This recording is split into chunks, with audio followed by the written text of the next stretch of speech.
Hey Lindsay, I've looked over your lesson plan and here's some feedback for you. This lesson plan is very well scaffolded. I love the way that you walk the kids into what they're doing, why they're doing, and then breaking down that model.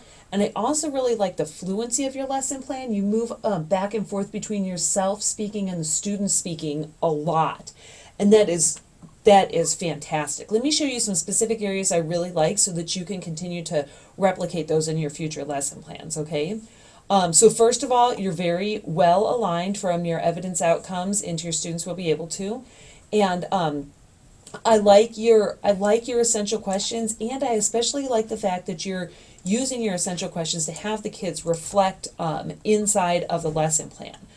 So looking down here, okay, so you start them with this notion of compare contrast, this really easy thing, right? Old and new cell phone, and you give them the graphic organizer, 2-column chart, and it's labeled. Again, that's a piece of scaffolding that I really like, so that you're uptaking their answers and that you're doing the organization and the labeling for them, so that then you can ask them to do that themselves.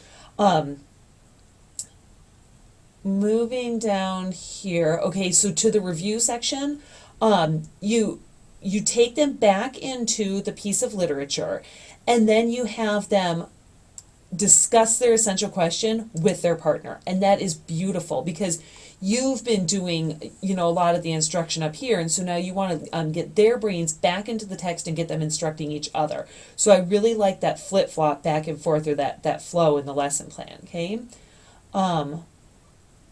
We're down, okay, so now down into the direct instruction, right?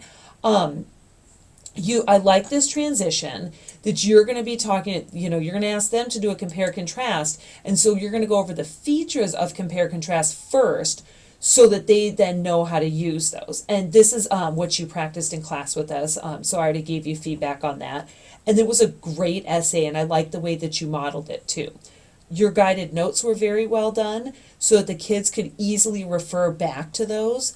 But you also, hold on, I'm looking for it right here. But you also had a lot of question and answer back and forth with them, right? So if this is the example thesis, where do we see it in here, right? If this is the example type, what do we see in here? Think one piece you can think about, if you've got kids who are really on target and answering your questions quickly and well and often, challenge them a little bit by very simply asking them to explain their answer or ask them why, right? So there are two ways to organize body paragraphs, the block method and the point by point method. You write those types down. You use the block method here, point method here, and then you go, okay, which one does our essay use?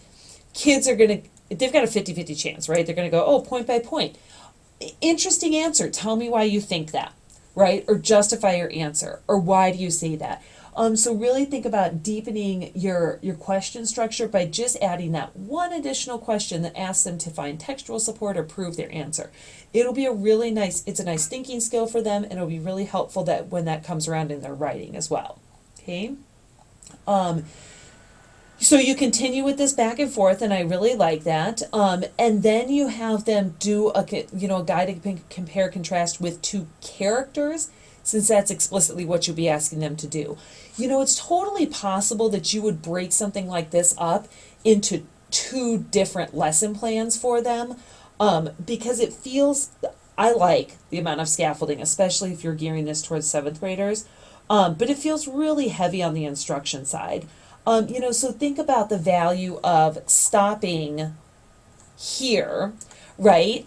And then having them, right, okay, so choose two characters and just go ahead and, take notes on each character. Adjectives to describe the character, textual evidence to support those adjectives, and let's just get a bunch of stuff to work with. So that way, as they're talking about applying the elements to characters and making that 2-column chart, they can look at their own and go, oh, I didn't have that in mind. And you can be like, great.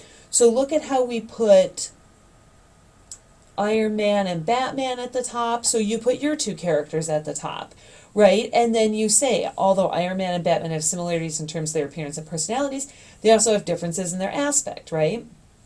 So, for example, their suits are, they both wear suits, but they're different. Okay, great. So what do your characters have in common as a topic, but different as, as criteria? So that way they're working back and forth between your example and their example, step by step by step. And it's nice because you're not stealing any examples from them, you're not stealing any characters from them. They can write about whatever characters they want. So you might want to consider a little bit more of like a back and forth here between you're going to be writing about these two characters here up on the board or the doc cam or whatever, and they're on their own paper writing about their own characters, right?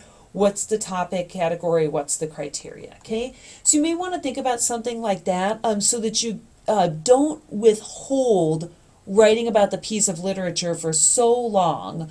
That they've done compare contrast with Pepsi and Coke, they've done compare contrast with Batman and Iron Man, and they're sick of it by the time they get to looking at their characters. Okay, but I love this kind of scaffolding. I think that you've done a really good job. I just think you can move them into their independent practice alongside the guided practice pretty easily, and kind of shrink up your lesson plan a little bit and save yourself some time. But other than that, Lindsay, this is really well done, and I think you've done a nice job.